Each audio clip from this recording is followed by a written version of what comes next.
Eat, Bumpy said, pushing the plate of ribs across the table. June 10th, 1963, Small's Paradise. The restaurant was packed, but everyone knew what was happening at table 7. The man sitting across from Bumpy was shaking so bad he could barely hold his fork. He was the one who told the Italians where Bumpy's cash houses were, who'd helped Genovese move into Harlem, who'd gotten rich while Bumpy counted days in Alcatraz. "I said eat," Bumpy repeated, and this time his hand moved to his waistband, "because this is your last meal." Marcus "Smooth" Henderson had been running Harlem like he owned it for 11 years. Every Tuesday and Friday night, he held court at Small's Paradise on 135th and 7th Avenue, the crown jewel of black nightlife in 1963. Smooth sat at table 7 in the back corner, surrounded by his crew, drinking French cognac and eating the best ribs in New York City. He wore Italian suits that cost $400, drove a midnight blue Cadillac Eldorado, had a penthouse apartment in Mount Morris Park with a view of Central Park. He had 40 men on his payroll, 5 policy banks running numbers across Harlem, and the Genovese family's blessing to operate as long as he paid his weekly tribute. Smooth had built all of this on the foundation Bumpy Johnson left behind. The connections, the infrastructure, the respect. He'd taken everything Bumpy created and claimed it as his own. And for 11 years, while Bumpy rotted in Alcatraz, Smooth had slept peacefully.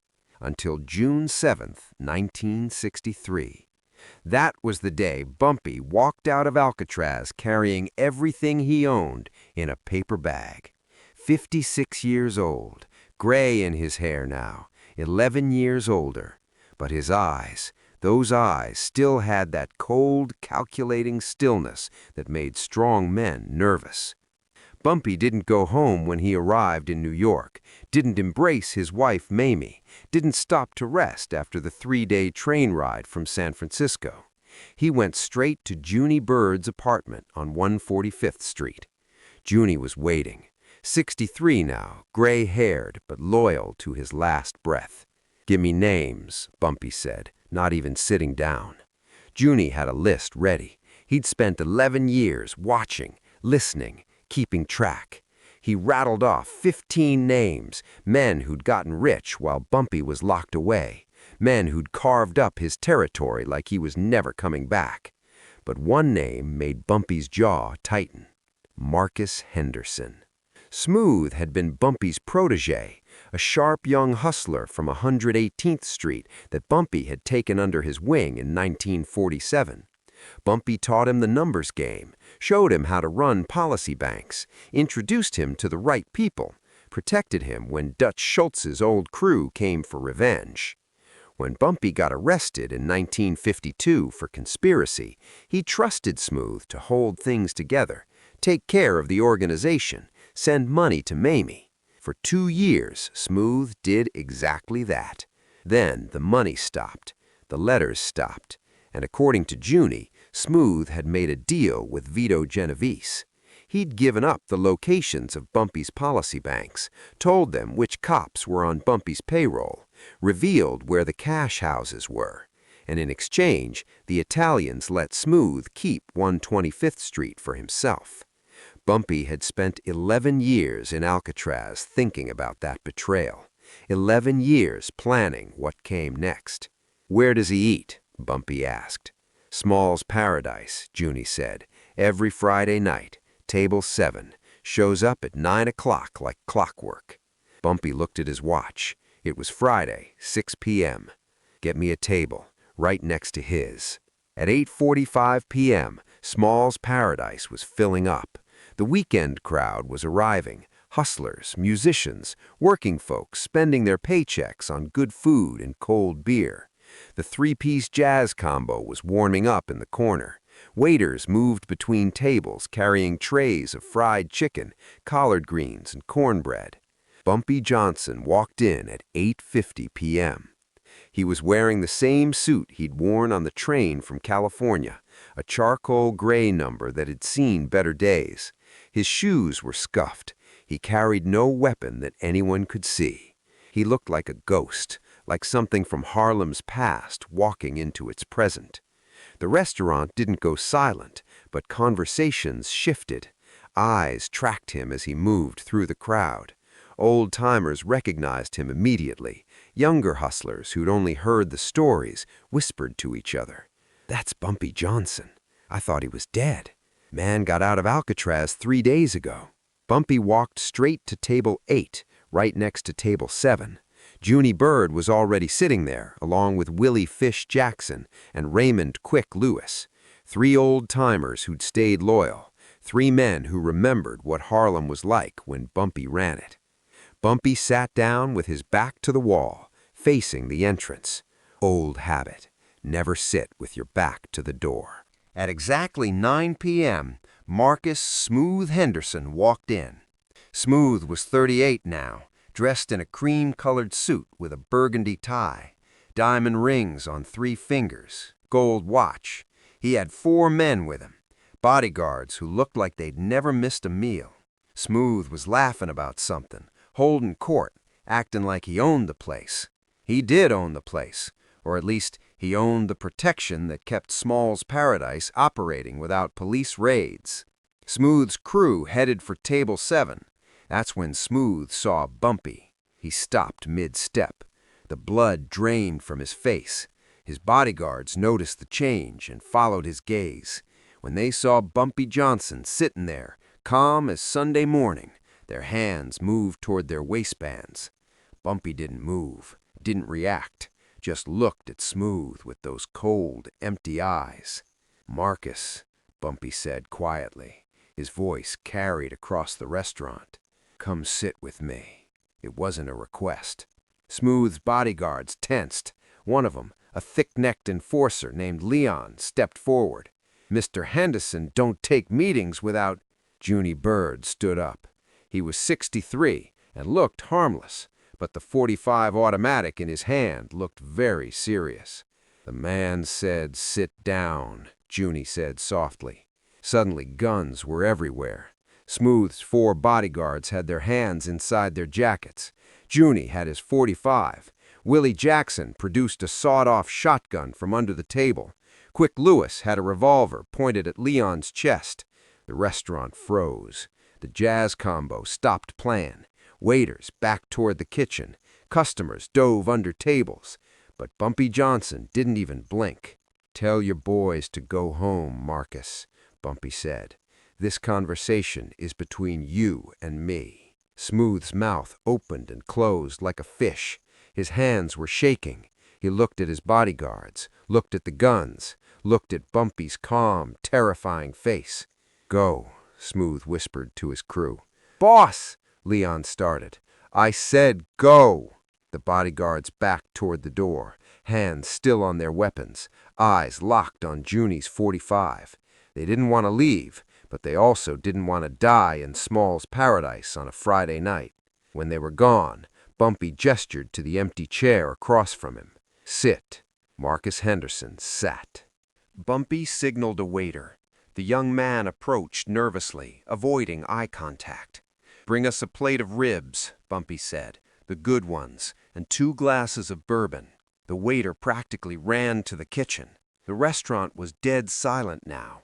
250 people frozen in place, watching table 8 like it was a stage. Even the kitchen staff had stopped cooking. Everyone knew what was happening. Everyone knew this was history. The food arrived. The waiter set down a full plate of ribs, still steaming, glazed with sauce, 2 glasses of bourbon. Then he disappeared. Bumpy pushed the plate toward Smooth. "Eat," he said. Smooth stared at the ribs like they were poison. "I'm not hungry, Bumpy. Listen, I can explain." "Eat," Bumpy repeated, "because this is your last meal." That's when Smooth understood. This wasn't a negotiation. This wasn't a conversation. This was an execution with an audience. "Bumpy, please!" Smooth's voice cracked. "I had to survive. You were gone. The Italians were taking everything. I made a deal to save the organization." "You made a deal to save yourself," Bumpy said quietly. "You gave them my policy banks, my collectors, my roots. You told Genovese everything, and then you kept the money that should have gone to my wife." Tears were running down Smooth's face now. "I was gonna make it right, I swear. I was waiting for you to come home." "I've been home for 3 days, Marcus. You didn't come see me, didn't send word, didn't send money to Mamie to make up for 11 years of nothing." Bumpy leaned forward. "You thought I was never coming back, thought you'd gotten away with it." "Please, Bumpy, I'll give it all back. The money, the territory, everything." "I don't want it back from you," Bumpy said. "I'm taking it back from you. There's a difference." Bumpy's hand moved to his waistband, but Bumpy didn't pull a gun. He pulled out a straight razor. The same razor he'd carried since 1935. The same one that had opened Dutch Schultz's enforcer from ear to ear in a Bronx warehouse.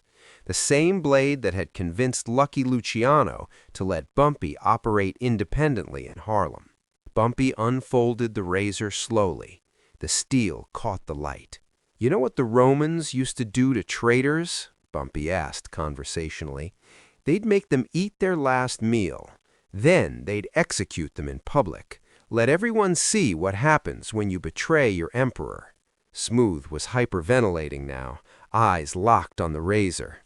"I'm not a Roman emperor," Bumpy continued, "but I am Harlem. And everyone in this restaurant needs to understand something."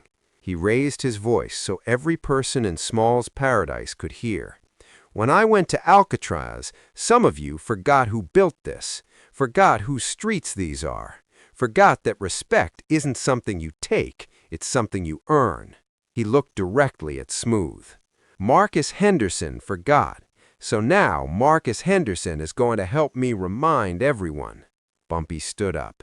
Smooth tried to bolt, but Junie was behind him in a second, gun pressed against his spine. "Stand up," Bumpy ordered.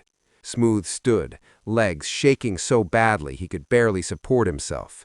Bumpy walked around the table until he was face to face with the man who'd betrayed him. Then, with the entire restaurant watching, Bumpy raised the razor to Smooth's throat. Not to kill, to mark. In one quick motion, Bumpy cut a thin line across Smooth's left cheek, not deep, just enough to scar, just enough to make sure every person in Harlem would know Marcus Henderson as the man who betrayed Bumpy Johnson. Smooth screamed. Blood ran down his face, staining his cream-colored suit. "That's so you remember," Bumpy said quietly.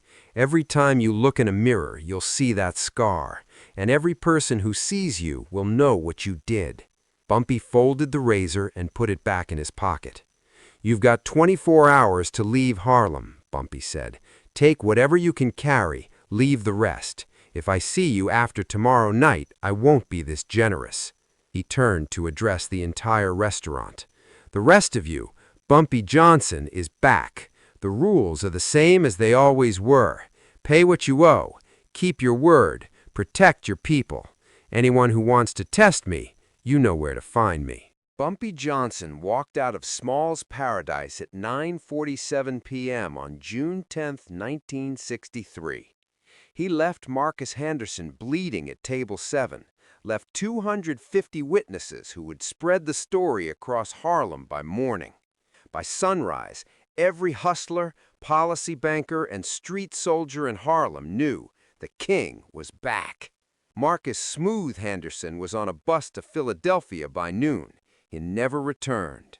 That scar was his brand, a permanent reminder of what happens when you betray a king. Within 72 hours, 3 other men who'd carved up Bumpy's territory quietly disappeared from Harlem. Not killed, just gone. Relocated with a clear understanding, stay away or join Smooth. The Genovese family, who'd moved into Harlem while Bumpy was locked up, sent a captain to negotiate. The meeting lasted 4 minutes. Bumpy's terms were simple. You've got 2 weeks to pull out of Harlem. Everything north of 110th Street is mine again. non-negotiable. The Italians left without arguing. They'd lost 3 soldiers trying to hold Bumpy's old territory in the past week. The cost of fighting him was higher than the profit. Within 6 months, every piece of Bumpy's empire was back under his control. Not through war, not through bloodshed, through fear, respect, and calculated power. The night at Small's Paradise became Harlem legend.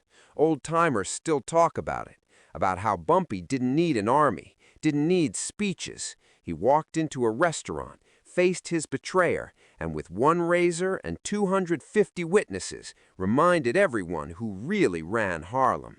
You can lock a man up for 11 years. You can steal his money, take his territory, turn his people against him. But you can't take his throne, not if he's a real king. Bumpy Johnson proved something that night. Power isn't about who has the most guns. It's about who commands the most respect. And respect isn't given. It's earned through loyalty, intelligence, and the will to do what others won't when justice demands it. Marcus Henderson betrayed him for money. The Italians challenged him for territory. Every traitor thought Bumpy was finished. They all learned the same lesson. Bumpy Johnson doesn't make threats, he makes promises, and he keeps every single one. That's why they called him the Godfather of Harlem. If this story of loyalty, power, and street justice moved you, hit that subscribe button. Drop a like if you understand that real kings don't need crowns, they need respect. Share this with someone who knows that betrayal always comes with a price. What would you have done in Bumpy's position? Let me know in the comments below.